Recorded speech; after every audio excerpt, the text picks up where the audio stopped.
Halo, jumpa lagi dalam perspektif Isidorus Lili Jawa, pariwisata NTT dalam cermin Ratenggaro.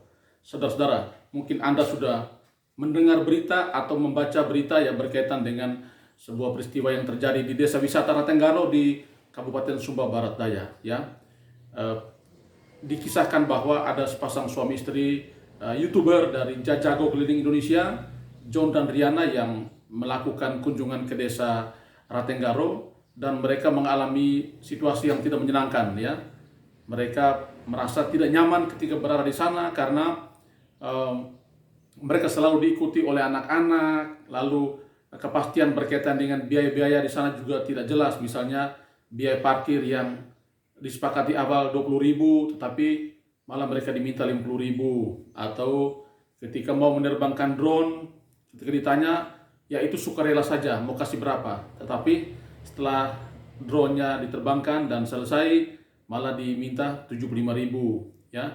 Demikian juga mereka merasa tidak nyaman karena anak-anak meminta uang katanya untuk beli buku, bahkan ada juga orang dewasa yang meminta uang rokok, lalu dalam perjalanan pulang pun mereka dipalak untuk dimintai sejumlah uang. Nah, pengalaman ini memang tidak menyenangkan bagi orang yang mau berwisata di sebuah destinasi wisata, termasuk John dan Riana. Tentu ini membuat heboh dunia maya dan mendapatkan reaksi dari Bupati Sumba Barat Daya, bahkan dari Gubernur NTT ya. Dan masyarakat setempat dalam hal ini ya, para pelaku yang saat itu berada di situ, mereka juga sudah menyesali perbuatannya. Saudara-saudara, ini post factum kalau kita berbicara tentang sesuatu yang sudah terjadi, tetapi saya mau menjelaskan kepada Anda bahwa inilah wajah pariwisata NTT ya. Kekurangan kita di NTT ya bukan sumber daya alamnya, bukan potensi wisatanya. Kekurangan kita adalah hospitalitas ya. Kita kurang ramah terhadap wisatawan ya. Hospitalitas kita kurang itu misalnya ya dari sisi infrastruktur, tidak ramah bagi ya para wisatawan. Kita banyak kurang ya, jaringan teleponnya tidak memadai, internetnya ya, toiletnya, belum lagi ya akses jalan menuju ke tempat wisata. Ini banyak yang memprihatinkan. Belum lagi misalnya situasi di tempat wisata ya, tidak terawat, lalu terbengkelai ya, dan ini memang banyak kita jumpai di spot-spot wisata di NTT. Yang lebih repot lagi kalau sudah kurang ya ramah dalam infrastruktur, kita malah menjadi kurang ramah juga dalam sikap ya dan tindakan kita terhadap para wisatawan. Yang terjadi di Ratenggaro itu adalah cermin ya dari pariwisata NTT pada umumnya ya.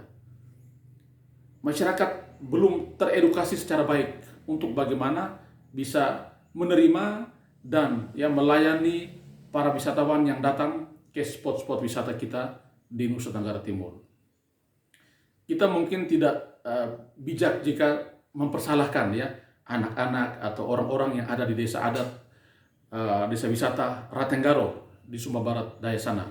Tapi kita perlu belajar ya dari peristiwa ini bahwa memang pariwisata NTT perlu dikelola secara komprehensif. Pariwisata NTT perlu dikelola secara lebih baik lagi. Karena itu memang pemerintah perlu memperhatikan dua hal ya. Tidak hanya membangun infrastruktur pariwisata, tetapi juga membangun ya sumber daya masyarakat di sekitar ya lokasi atau di sekitar destinasi pariwisata. Supaya apa? Supaya masyarakat juga mendukung ya kegiatan-kegiatan wisata di daerah itu. Mengapa? Karena para wisatawan itu datang, mereka membawa uang, mereka membelanjakan uang yang pada ujungnya bisa membuat roda perekonomian masyarakat di sekitar itu berputar, dan pasti ada efek ekonominya bagi masyarakat. Karena itu saya pikir tak usah kita memperpanjang ini, tak usah kita mempersalahkan siapa-siapa. Mari kita belajar dari peristiwa ini. Ya, Ratenggaro adalah cermin. Mungkin saat ini ada cermin retak bagi wajah pariwisata NTT, tapi tidak apa-apa. Kita perlu belajar dari cermin yang retak ini untuk kita berbenah lebih baik lagi. Dan saya pikir apa yang disampaikan oleh Bupati Sumba Barat Daya, apa yang disampaikan oleh Gubernur NTT adalah sebuah bentuk sikap yang serius untuk bagaimana mulai menata pariwisata secara lebih baik lagi ke depan, sehingga wisatawan siapapun dari mana saja merasa aman, merasa nyaman ketika mereka datang ke spot-spot wisata yang ada di Nusa Tenggara Timur. Karena apa? Bagi para wisatawan, kenyamanan, keamanan, keramahan itu adalah yang utama. Jadi bukan hal-hal lain. Kalau mereka nyaman, kalau mereka aman, tentu mereka akan bisa menikmati dan mereka akan bisa membelanjakan banyak uang di spot-spot wisata itu.